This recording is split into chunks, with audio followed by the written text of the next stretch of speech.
Hey, our good friend Rob Mattacchione, he's the CEO and board chairman of a company called Novo Integrated. They are publicly traded under the stock symbol NVOS. If you want more information on their company, you can go to novointegrated.com. And let's talk about decentralized health. We had such a great response last time he was on the air. I wanted to bring him back. I want to start following this company on a regular basis. Rob, how are you, sir? Good to see you, man. I'm good. A happy Monday to the both of you guys. Yeah, it's a little volatile out there on Wall Street today. So let's talk about some good stuff that's going to be happening in our world here coming up. Can you give our listeners and our TV viewers one more time an overview of what you guys do? Because this is all about decentralized healthcare, and I think you can describe it better than anyone. Absolutely. Again, we are focused on decentralized healthcare in non-catastrophic capacities, but with a connected consistency to how we execute on that healthcare. So Rob, what exactly, when you say decentralized healthcare, what do you mean exactly? Well, we built, and when I say we, the general movement of society had to deal with one area, one concise brainchild to deliver healthcare. And what we want to go back to is what it was in the onset, where healthcare was delivered to your home and more personalized.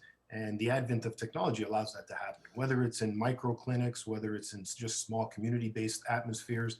I think that what you're seeing today with the volatility in the market, a lot of it has to do with, as you said, the spike in COVID. And I think that would have been addressed quite nicely with a decentralized philosophy. Rob, how reliable is assessing someone's health condition through a computer or remotely, in your opinion? I think, we don't want to make anything absolute and say that it's absolute certain the diagnosis that you receive from it, but it's a fantastic first step. And it's a screening mechanism that then can stream into a more focused approach if we get the results that we're more concerned about. Yeah. No one wants to replace conventional medicine, but we do need to do something. I would miss that turn your head and cough moment. But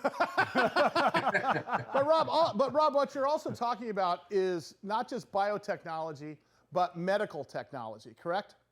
Oh, absolutely. I mean, it goes from hardware applications, and if we want to step away from our, let's call it multidisciplinary primary healthcare feature, even catastrophic, the advancement of robotics for surgeries and things like that.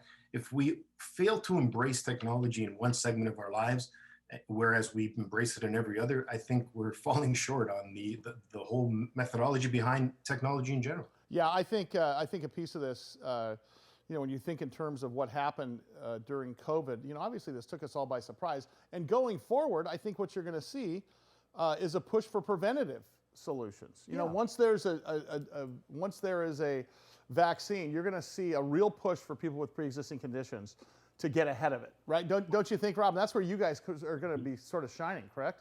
Yeah, Sully, I think you hit it bang on the nail there, the head of the nail. It's not so much about reactive medicine. At that point, it's almost too late, so we have to fix things. And we call it health repair. We're talking about healthcare, which it actually encompasses a broader scheme of things from mind, body, and soul, and everything in between. So you're right. Preventative is the answer, as you even see today with the COVID situation. Those that are better conditioned from a health perspective just treat it essentially as a really bad flu. Hey, Rob, you've been in the healthcare services business for many, many years. By the way, Rob Mattacchione is our guest. He's the CEO and board chairman of a company called Novo Integrated, and they are publicly traded under the stock symbol NVOS. You can see their website there for our television audience. For our radio audience, it's very simple. Just go to novointegrated.com.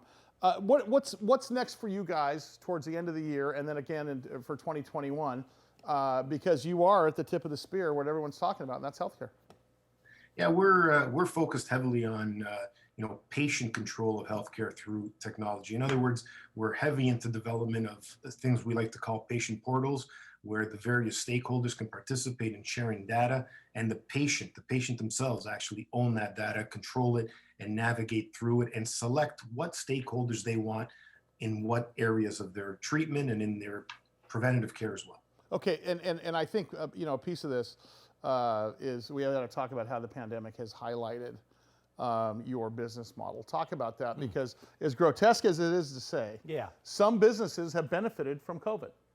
Think Zoom, for example. Right. Well, think accidentally. and think companies. Well, look at, companies have to step up in times like this, and you're one of them that did. Talk about how this has played into your business model a little bit, Rod.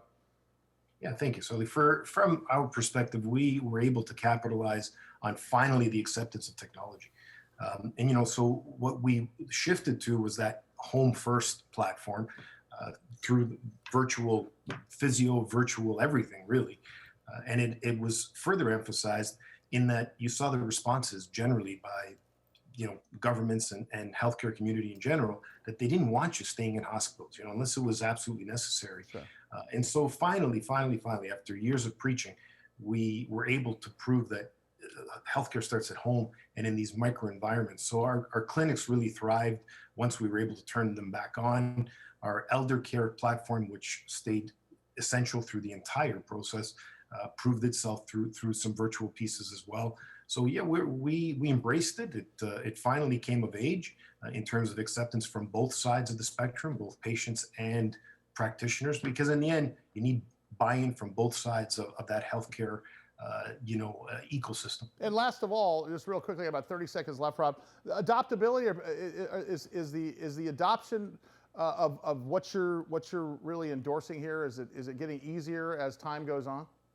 Oh, absolutely, Sully. We see that clearly that, as I said, patients are accepting it. And, once the consumer or the patient demands it, everyone has to follow suit. Very good. Rob Mattacchione, buddy, can't wait for you to come in studio with us and hang out. And of course, we'll be talking to you later in the week. Rob Mattacchione is his name. And of course, the name of the company is Novo Integrated. Okay, so from gold to healthcare. Now we got to talk about, this Thanksgiving thing. Last year we were talking about Thanksgiving dinner pants and making videos and having fun. This year it's like you can't have your own family member inside of your house without, No belching. Are you kidding? No belching? Thanksgiving? Get out of here. I don't like people. You filled the mask.